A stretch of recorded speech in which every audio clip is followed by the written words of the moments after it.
we went outside for some fresh air, right? Stretch a little bit, do some push-ups. The air wasn't that fresh. uh, the glasses might tell our secret, but don't worry about it. Um, the the experience of um, having to having being exposed to shit that a lot of people don't get exposed to their whole lives from an early fucking age. Um, we have things hardwired in us, you know. These ways of reacting to things, tragedy, loss, the whole aspect of just fucking facing violence and shit like that, as you say. Uh,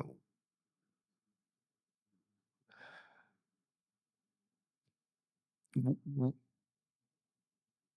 Managing it, on my end, I went from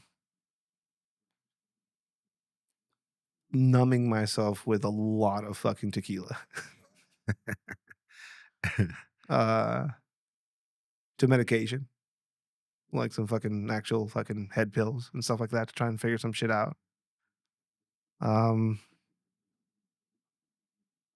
to then experimenting with hallucinogenics to try and sort some things out that I've seen other people online do, like ayahuasca or mushrooms or bufo. Going down Sonora and doing some of these things.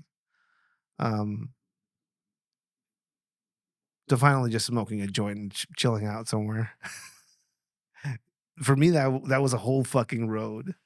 I realized when I was going through my sobriety that I had been basically drunk every week of my life since I was like 17. Mhm. There was like rare interrupted moments of substances there. Uh, uh, in your life experiences, we talk about kind of numbing yourself with substances. Like, what was your experience, like your initial experience with drugs? I, I mean, I started drinking at a really young age because it's in Mexican culture, it's funny to give, beer to your kid, and then when he's a full-blown alcoholic at How how 9, how young how young were you when probably you like 4 or 5. I have this distinct memory of my dad giving me a carta blanca in the round fucking brown bottles. Yeah. I was like 4 or 5 and just taking a swig of this thing in the summer and then getting dizzy. And it's crazy because, you're in those crucial years of programming, and it's like, And it gets programmed into you that you can numb yourself oh, or you can just it tastes good. it tastes good, and everybody's having fun around it. Yeah, it turns into like a culture thing. Christmas, oh, everybody's drunk, so I don't know, I kind of looked at alcohol. So hold on. Everybody's drunk at Christmas? What type of Christmas are you talking about? Mexican Christmas, Mexican right? Christmas. So Mexican Christmas is different than fucking Gringo Christmas. Is there eggnog there? No, Is every Mexican do they holiday is different. do they lower the lights and you have to leave? No. Christmas parties end at like what time in the US? Like 12 at midnight or something Something like like that? that. Everybody goes home at that night or like it goes to bed? In Mexico, it's like from 2 days, 3 days almost. I mean, It more just than goes all the that, way I think when through. the parties start with the piñatas every week, Yeah. I mean, we party for like a whole month straight. It's like an excuse to just Just get smashed. smash. My favorite thing is, like Mexican Christmas is the whole recalentado, right? They're basically reheating the leftovers, Yeah. but it's always like, recalentado, and they're like, "Let me cure my horrific alcohol hangover with a little bit of alcohol Mhm. mixed in with this clamato." Yeah. And that's gonna cure me so I can drink on later and go through this fucking world. And that's like instilled in you for when you're a kid. So like by the time I was 9, I was pretty much, I looked at alcohol as being normal, and then I started smoking weed, and So we were talking about this. We were we the, when I was a kid, it was always an apple. it was this fucking everybody somebody fucking always pulled out an apple, poked a hole in the top, a hole in the side, por ahí, you know? Like TJ wouldn't have like weed shops so that we could buy paper or anything like that. We would make them with ticket like bus tickets, like rice paper, you Yeah. know? You do it with the cigarettes too. Yeah, yeah. But it's like, but we didn't, we were like fucking poor and fucking running around like idiots. The weed we would get here was like horrible. Just a bunch of seeds and like random bits of debris and roaches, actual fucking roaches. Sometimes we get. I don't know where my friends would get some of their shit. Um, like, what's your first experience with weed? This is just this experience of like somebody giving you a joint, right? Is it? I think at the beginning, a lot of the older guys that I hung out with me just kept giving it to me. And one day I just decided to like smoke with them. And I was like, oh, wow, this like calms me down. So so your experience of it is like, holy shit, this is what calm feels like, I guess. Yes. Like, and so I guess you could say I started smoking from there and it carried. I don't want to say it was a bridge drug. I hate when people say that's a bridge drug. I was like, no, I did cocaine because I wanted to. Like it And it's a wasn't.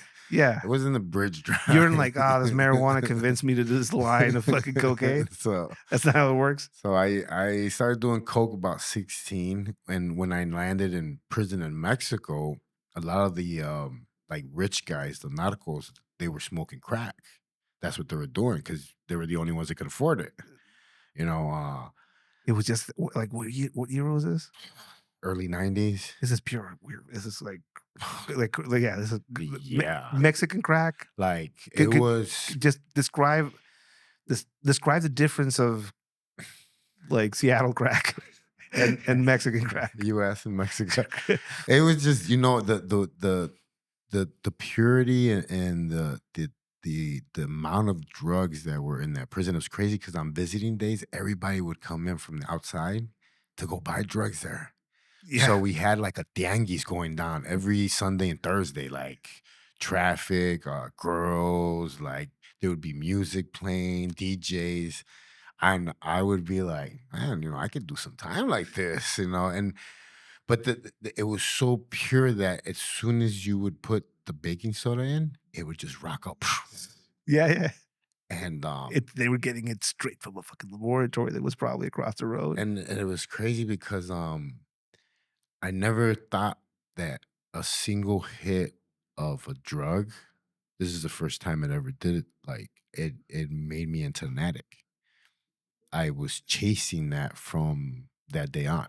It's, for people that are, again, the the craving that your body now has, it's like a new setting it gets, like, Hmm. if you don't get this, you're gonna feel fucking horrible, so you need to find this again. Yeah. And it was crazy because I would wake up at 8 in the morning, pasaban cuenta, and I would get up and I would be like, okay, so what do I got to do to smoke some crack?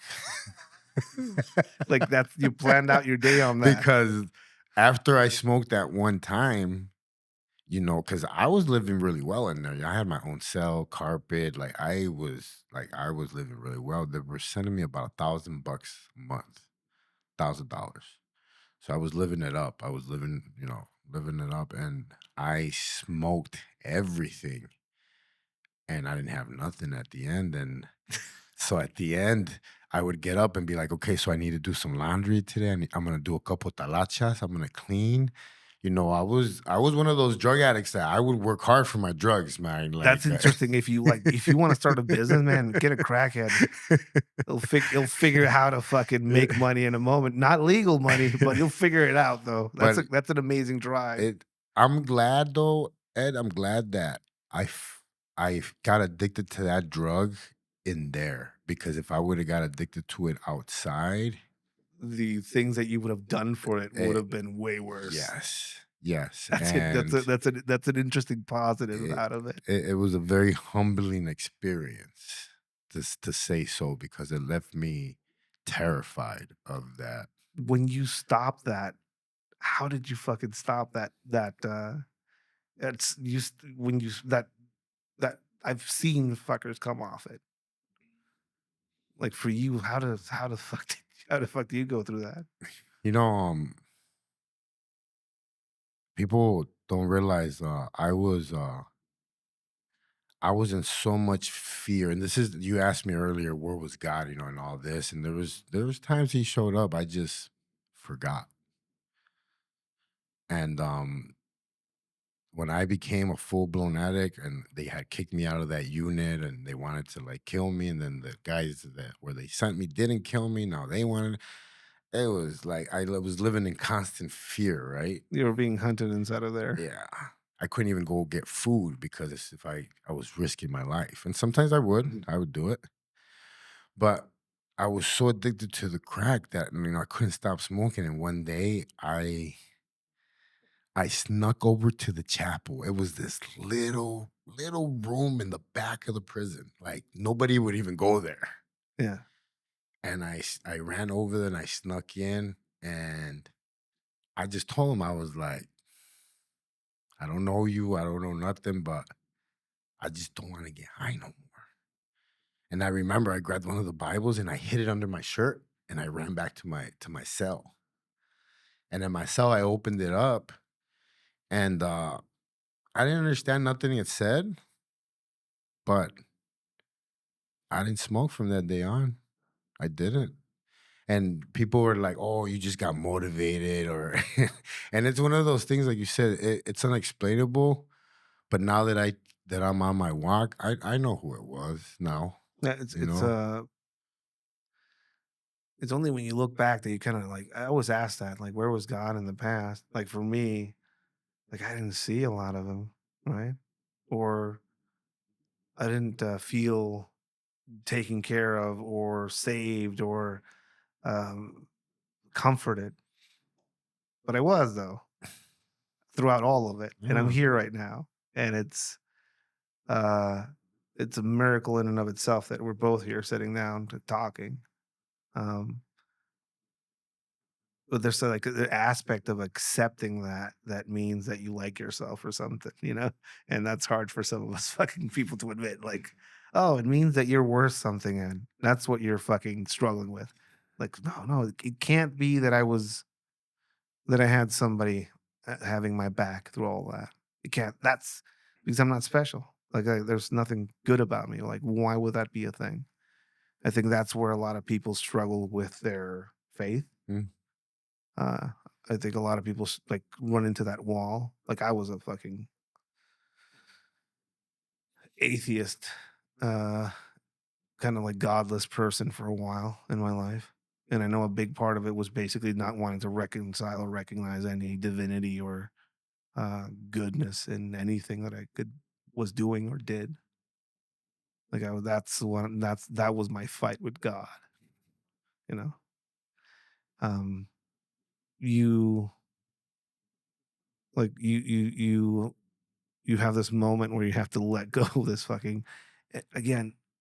Can you describe some of the physical experiences of withdrawing from it? Like, if people don't know what that is, I mean, I think I cried for about 8 months. it's an internal agony. It's like a I don't know how to describe it for people. It's a I just think spasm. it's different for everybody. Yeah, You know, I mean, I could describe it through alcohol. they say it's the worst one. They say that like if with alcohol you stop cold turkey like that, you could probably like I think it's highly you die. That's how I did it, Yeah.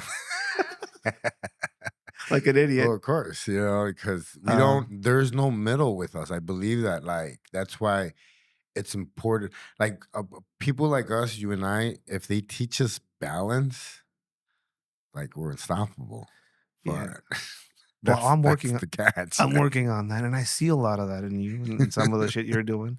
You have like again, when I meet people like you who are on your own path and who have gone through um, experience like trauma of that nature and are somehow fucking functional and successful. I'm like, Okay, let me sit down with this fucker and take some notes. And I've had a few people like that where you're sitting.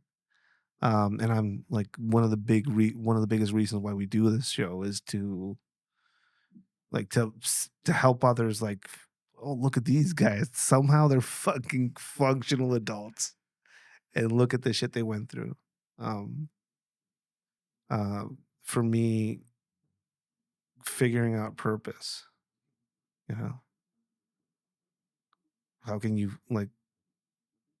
you go through all that horrible shit and now what do you do with it? Purpose, right? For you, what do you think that is? I mean, I like to say that I'm a hope dealer now. I deal with hope. Like I sell it by the kilo. And is it a hopeful place now? Like you and me come from this hopeless Yeah. void of experience, and we'll kind of talk about that a little bit deeper as we go. But like what you're seeing right now, as far as the country, you know, seeing the world seems like it's on the brink constantly and all that shit. And meanwhile, all of us are trying to hold our own shit together and kind of figure shit out. Like, do you see like a fucking sunny horizon in front of you? Honestly, I do because it starts. I believe that like it starts with me and how I react and how I treat the world. You know, it starts like a chain reaction. Um, I've learned now. And it's crazy because my whole life I was like violent and this, and it was always like always violent shooting, everything opposite of what I am now. But now I see so much hope. I see like, yeah, the world's messed up, but it's always been messed up.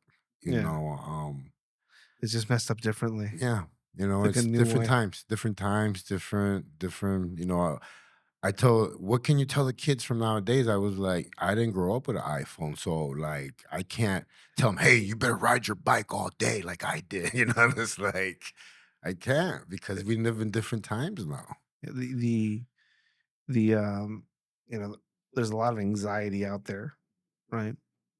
With everything going on, fucking people.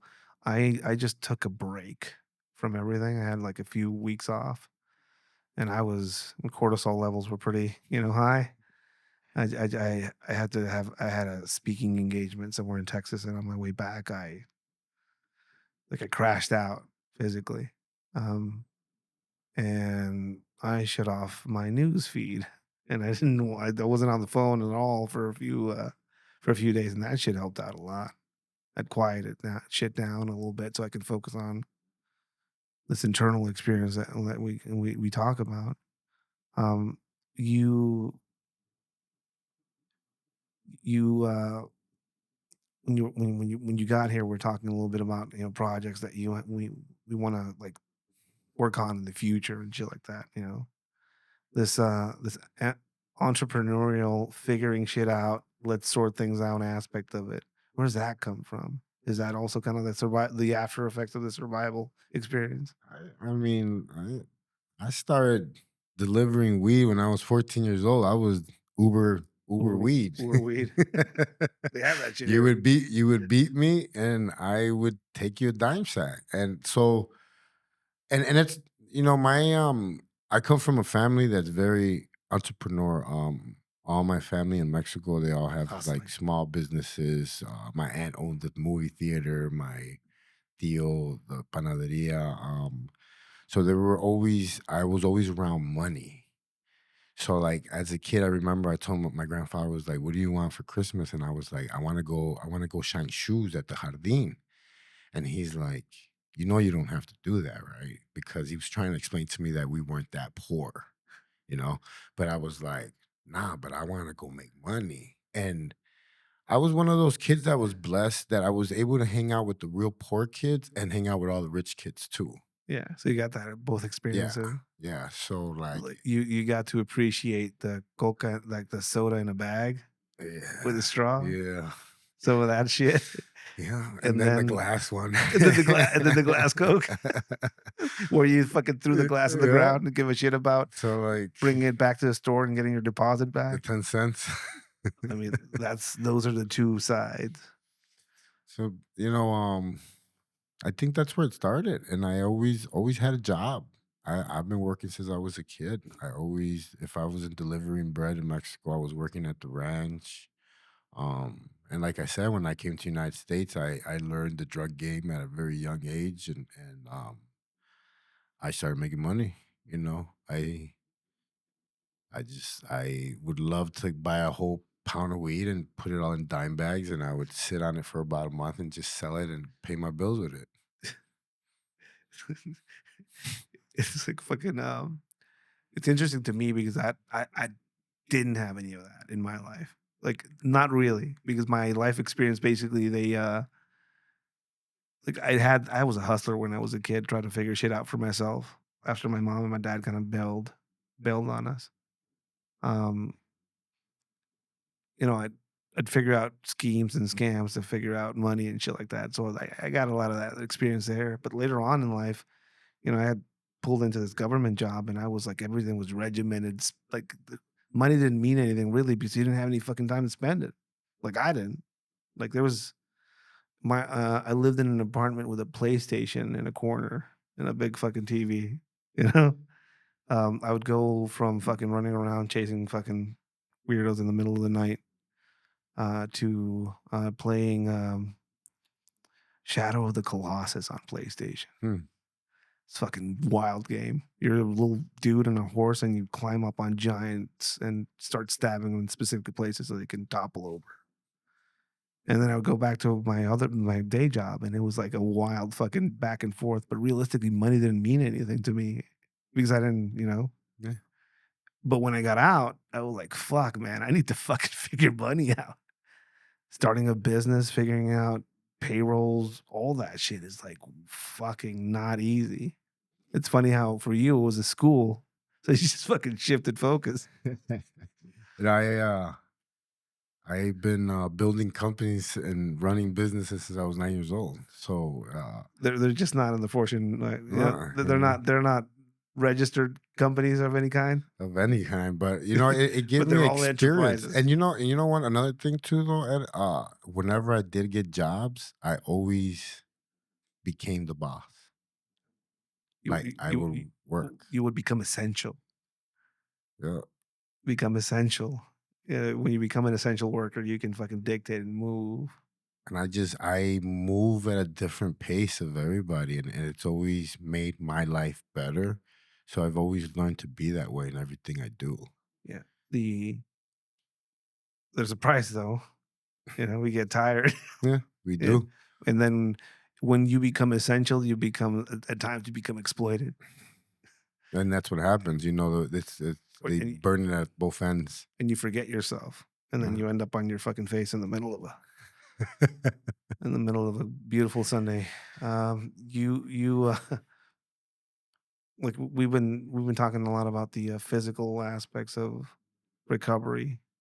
Um, you focus a lot right now, like a big part of your work and your messaging is physical recovery and actually getting into shape and building strength. Um, where did that fall into like where does that come from? Like, I know that was a regimen of it in prison, and that was like drilled into you. But like how do you turn that now into like a way of life? How does that how do you flip that into a way of life for you, which you've been doing pretty successfully?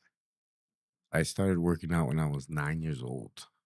It's the only thing my dad like taught me, and so I hung around the gym and I learned machines, and it became a part of me. And when I got out of prison, I found out that I was like really good at it. So I I became a trainer and I started training people. I got my degree in sports nutrition, and I I've been doing good ever since. And it's really natural to me. That's why when people ask me about it, I have a hard time explaining it because it's just natural. I wanted to take this opportunity to thank each and every one of our Patreon members for their generous support. It's the only way we can bring some of these amazing people behind the microphone and have some of these amazing Midnight of the Soul conversations for you guys. If you're not already a part of the Patreon community, please consider joining us. We have our giant online training catalog for you guys to have access to, as well as some exclusive Sneak Reaper Industries merch drops for you guys at the Dead Drop tier. I would also like to thank the company Sneak Reaper Industries, one of our main supporters, and a company that provides some of the most amazing urbanware, survival specific, and cutlery out there. Your support not only makes this show possible, but also supports some of the charities that we run, including the Fighter's Kitchen out of Puerto Escondido, where we're supporting some up-and-coming fighters under the tutelage of Eddie Farrell. Thank you for your support, and again, please consider joining us on the Patreon. And now back to the show. Where's the medicine in it? Like for somebody like me who is going to explore this with you, like I'm in my 40s. And I got a gut. Uh, I'm not in the best shape of my life. There's a lot of shit going on in my life right now. Like, but like, how can I even fucking approach where you're at? I'm really good when someone starts with me. I have to look at everything, their knees, their ankles, like everything, how everything's gonna function. How bad is it? In your case, everything's bad. So we have to build from like basics, like push-ups, just really basic stuff. And it doesn't mean that you're weak. It's just that most people's body forget because after putting it through so much trauma, your body goes into like almost like a rested state Yeah. where it's like you're not getting nothing out of me no more. Like I'm barely gonna function for you. And really all it takes is about 30 days to reset, wake up somebody and your metabolism and everything. And I don't know, man. I love to do it. The You mentioned this whole state that some of us get into, like with trauma, like yeah, tension. It's a constant tension. For me, it's in my back. It just lives there, like right at the center of my back, and my hips are pretty fucked. Yeah, people don't really understand what cortisone, like what that hormone does to you, like being stressed, being all that stuff. People don't realize that being fit is a lot bigger than what people think. It's not just the way you look or how strong you are. No, it's like how you sleep, how your stress levels are, how everything. Like it's a combination. It's not three things. Yeah, in the past, again, I would used to self medicate. I used to drink a shit ton. And then when all that shit ended, I started working out to try and kind of solve some of my issues and Mm. start getting mobile again. Last year, I gained a lot last year, lost some of it this year because I've been struggling with some health issues. But what I did notice is when I was gaining, at least, yeah, sleep cycles fucking stabilized. Um, Energy levels were better. I could calm down after like some sort of fucking triggering shit quicker. Yep. And a lot of people, instead of taking a antidepressant medication or shifting a bunch of stuff in their lives, sometimes all they need to do is just go take a walk. A walk or a nap. It's like one of the biggest. It's the number one thing on my program is sleep. Like how good do you sleep? Because that adds to everything else So, too. what do you, when you talk about quality of sleep, what do you recommend for somebody to get like quality of sleep? I mean, honestly, it takes you 2 hours to get into your REM stage. If you don't get into your REM stage, you're not sleeping really. So like I always tell people 8 hours or more. Yeah, Oh, it's impossible. I was like, screens off. people waste too much time doing other stuff, and that's why like when people tell me, "Oh, you're crazy for getting up at 2:45 in the And you do morning," fucking get up at 2:45 in the morning. This, I'm you're full of shit. You're not gonna get up that early. This motherfucker was awake, fucking working out in the middle of the fucking night. I was looking like, cabrón, ¿qué horas son? dude, that was so awful for me having to get up and like not wanting to make noise because everybody was sleeping. Because like I've been to jail and you don't make noise when I, I when there's a bunch of guys sleeping and like I just saw you get out there and fucking start working and early, and I'm like, "Man, that's a lot of energy that I do not have." I fucking went back.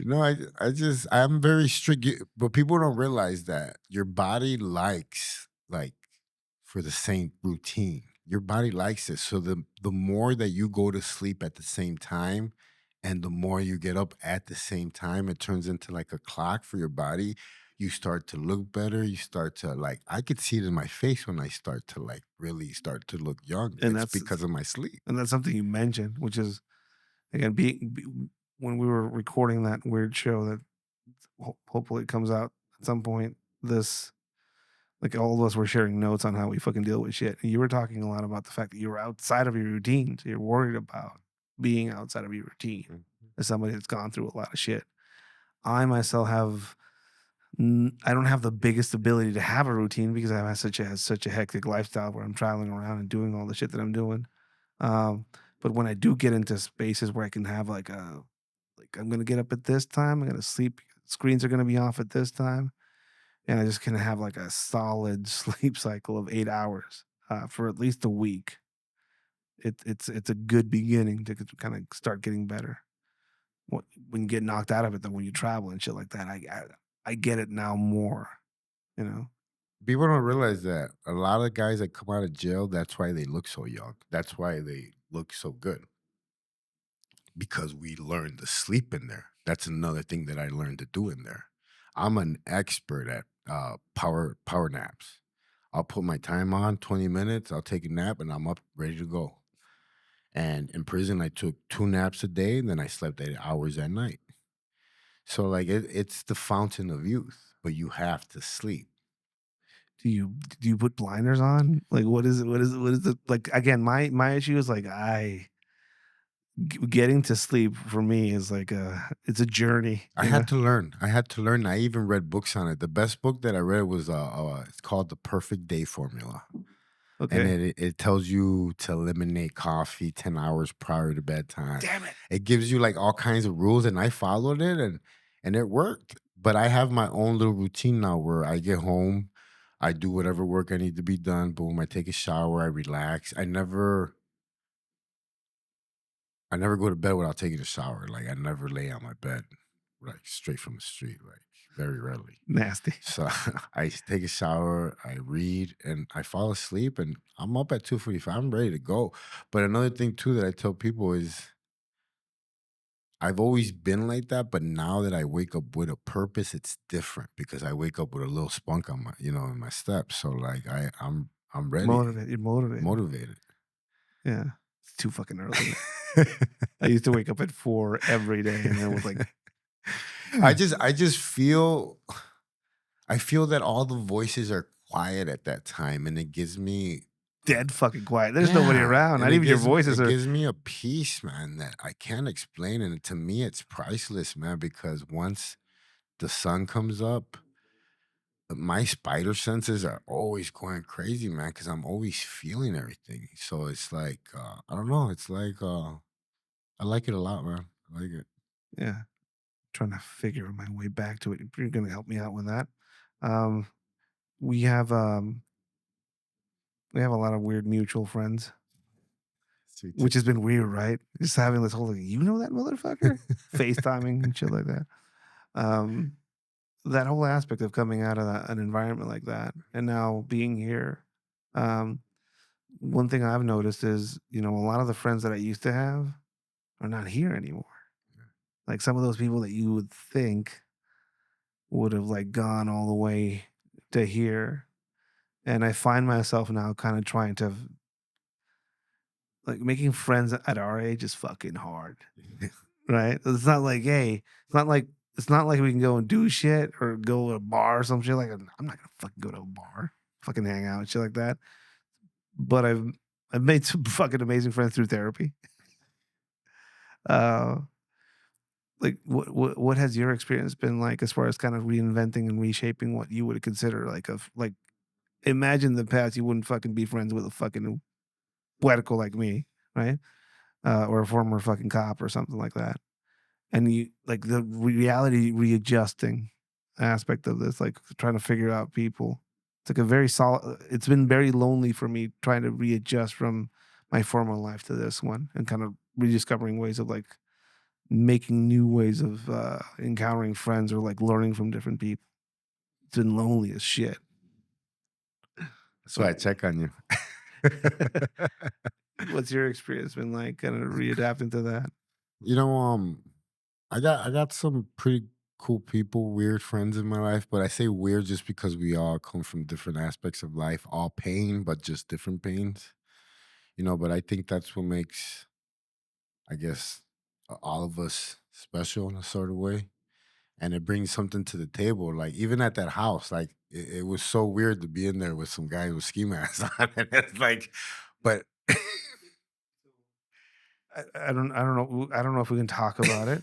But they're posting shit. So we filmed this pilot for a pretty cool yeah, yeah, project they're doing, and there's some highly experienced people in that room. All of them with different experiences of different kinds. yeah, But one thing I noticed with all of them, uh, like they're all pretty squared away. Pretty squared away. yeah. Family guys. Like both like two of them were pretty like family oriented dudes. And that's what I mean. It's like look at what and a lady told me this the other day. Like, not everybody would be able to go through what I went through and still be like functioning, like you just said, and like what you went through. I we talked about this whole like I knew of some things about you when we met and we had a moment where we were just talking about some of this shit in this fucking weird mansion with a bunch of dudes with ski masks on. Again, I've been in some weird fucking moments in my every now and then I like, what how the fuck did I get here? You know? It's like a weird long mushroom trip for me. Uh we're talking about pain and like some of the aspects of what makes us capable of sustaining what we're about to go through, I guess. Right. My I guess all of us have like an origin point, I guess, for some of our whatever. For me, it was like a weird family loss that led me into a life path that put me into a place that some horrible shit happened to me later on in life, right? And also just the shit that I had to experience and see and do. It was um I always describe it as being like being struck by I've never been struck by lightning. But I imagine whatever that is like, if you survive in surviving it, I think that's what it feels like when you know, like, dude, you survived getting struck by lightning. Yeah. And after that experience, you're always aware of the fucking lightning. Yeah. And it's like the tier of what you can survive. Like this motherfucker survived being struck by lightning and he's still going. But the price to it is like it takes a shit ton from you. Well, now you're always looking up. Exactly, and you're always looking for that lightning, and also, lightning is at the peak of what nature can produce as far as energy, and you experience that early first. Um, it rewires everything, uh, in a way where it can one of the biggest things lies that was told to me during my initial attempts at getting better was that I could get back to a sense of normal, Mm. or I could or I could heal from it completely somehow, and I would be like another person after I do all this therapy, you know? And that's just there's no way. It's you're burned from the inside. Like you don't see that. It's like you're changed internally. Um, you talked to me about an experience you had, and I don't know if you want to share it or not, with water, which I am haunted by to this day after you told me that story.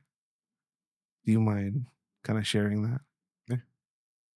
Which it's one of the ways that he tortured me. My mom's brother, he would fill up the bathtub with water and submerge me and pull me out.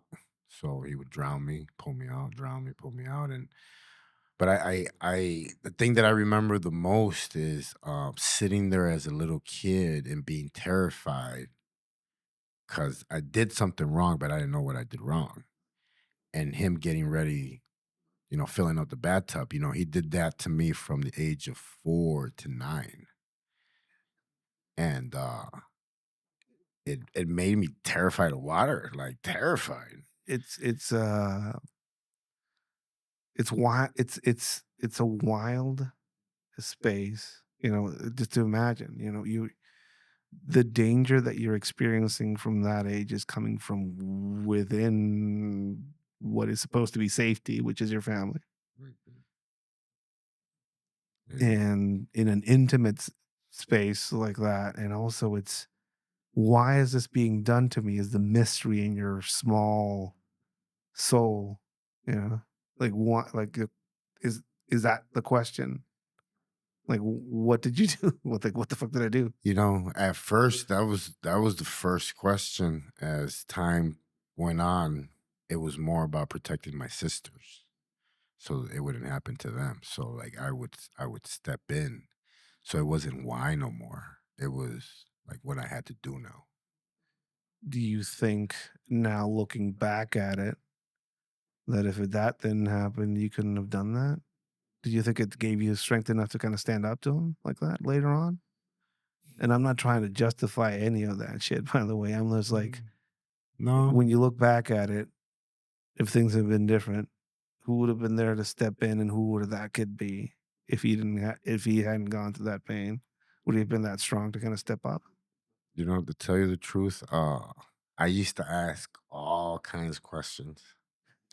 Like, because it wasn't just that. There was a small dark room he used to lock me in, and uh, that affected me a lot. I slept with a nightlight my whole life. I never left my feet uncovered. Just small little stuff and I used to ask myself all kinds of questions, and after I started my walk, I stopped asking all those questions, and I just kind of said, you know, um, I am who I am today because of everything that I've been through. Not that I deserved it or like no kid should go through it, but I am who I am today Yeah, because of that. So, I stopped asking that question.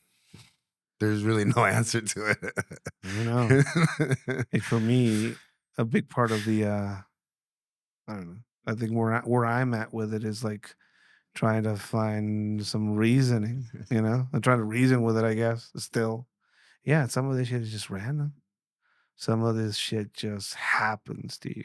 It's like a lightning strike. It's like an idiot standing underneath a tree, or a dude going into work for the cops in Mexico. I Like it's I think the hardest part for me was forgiving him, like, and meaning it. Not like just saying it, because a lot of people say, "Hey, I forgive you," but they don't. Si te miran en la calle, te quieren matar. It's like, soy uno de esos. Yo soy uno de esos. you know, I'm one of those. you Like know, I you don't mean it. like forgiveness, man. I don't know, man. So I don't know what that is. Like I understand it. yeah, I understand it, man. I could appreciate. I could, but I have no idea how to get there myself. I- I couldn't. I don't know, man. but it was. I'm not saying it was easy. But I know that once I did do it, and it was from my heart, like I changed.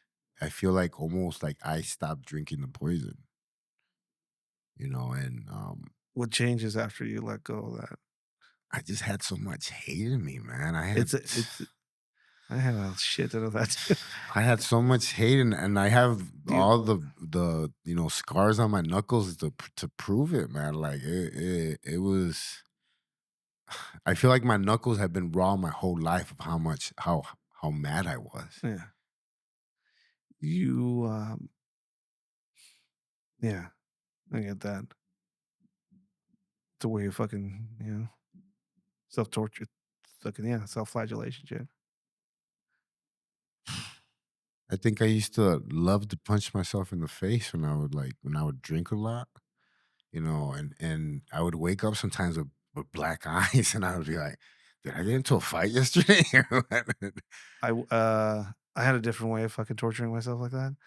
I would, like, figure out the most insane situation to put myself into, to see if I could figure my way out of it. So, like, I have this fucking vivid memory. Um, Back in the day, we would work for, like, months, and then we'd get some time off. And the first thing you do when you get time off is you go straight to fucking get shit faced. Mhm. So I'm somewhere shit faced drunk coming out of a bathroom, and I am exhausted, but I'm there drinking because I have to, because I'm a guy and I'm with my men and it has to be like a thing. And everybody's having the time of their lives. I'm fucking dying inside of myself. And I'm like, how can I make this moment more interesting? I just had that into my head, right? And the next thing I know, I'm being carried out of this fucking bar by two fucking dudes. And I don't remember what happened in between. Like, I'm like, wait, what the fuck happened? A friend of mine said that I just went over to a fucking table and just flipped it the fuck over. Mm. That was my response to, like, let me see how can I make this moment more bearable or good for me. I just chaotic motherfucker. It's chasing that adrenaline, like, and even when you're drunk, your body wants it. People don't realize that's why, like, a lot of people go and do stuff drunk sometimes, Yeah. you know what I mean? A- Because And it's not only when you're drunk, it's also in between because the body starts going through withdrawals and it turns like a horrible part of you on.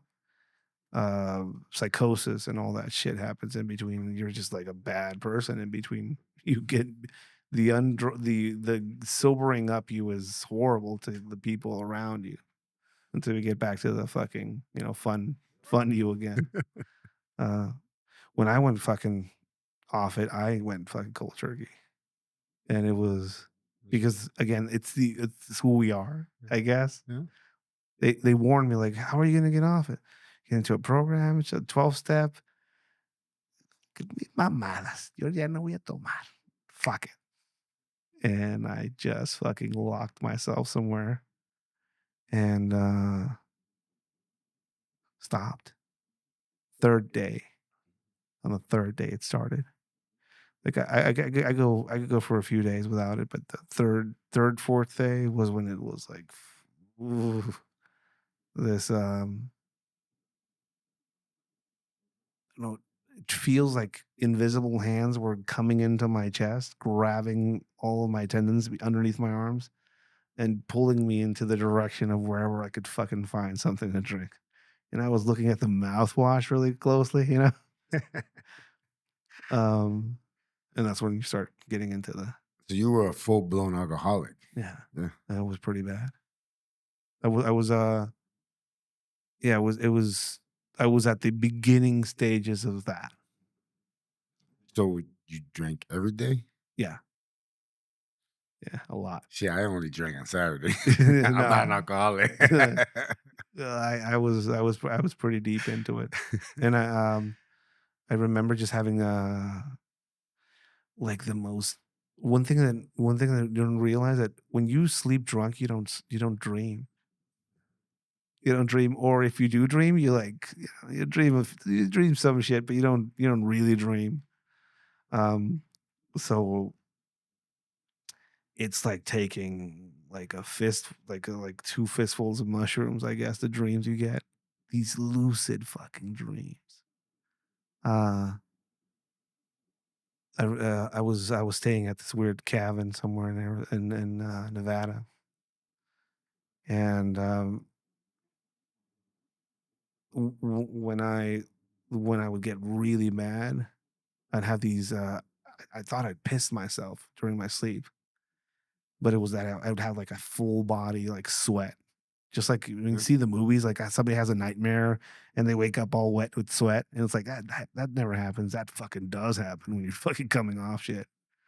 Um, I'd have the same weird kind of like dream over and over again of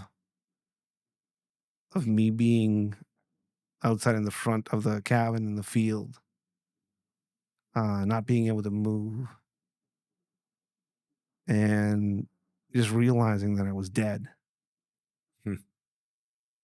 and then kind of like realizing that I was rotting and that shit was like bubbling up inside of me, and like animals were start coming along to start eating me, and I was just screaming internally.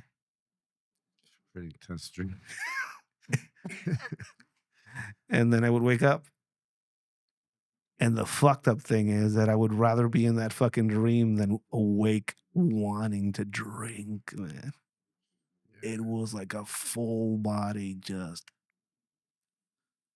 uh and it's true what they say, like I don't like calling myself I'm an alcoholic. I get that, that whole aspect of I'm not an alcoholic. That doesn't define me. That's not who I am. It's something I went through, and do I crave it? I don't crave that. Like, people drink around me, like, I don't give a shit about people Mm. drinking around me. I don't crave it.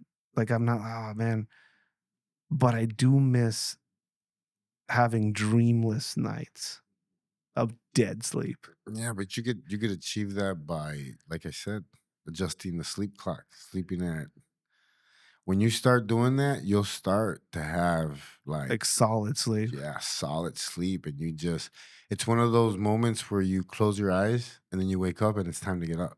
Yeah. Like, I've had moments like that.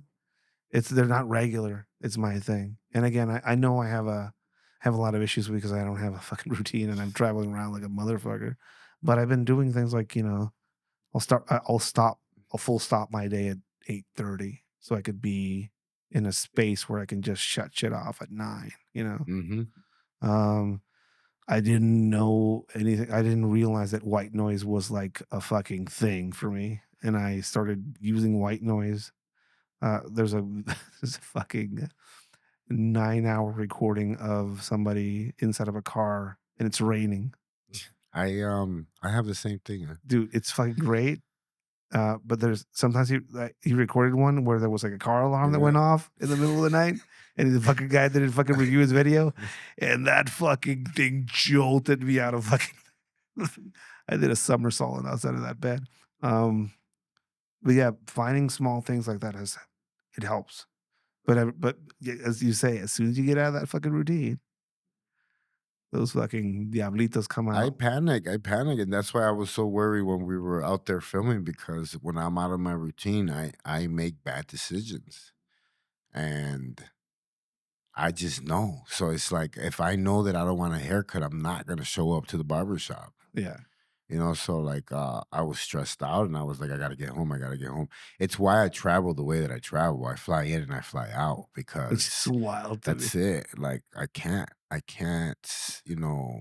You can't get out of your pool. no, I You're can't. My routine is what makes me thrive and what makes me who I am. You know what I mean? It's part of me, my brand. So it's like I stick to it. essential. Yeah.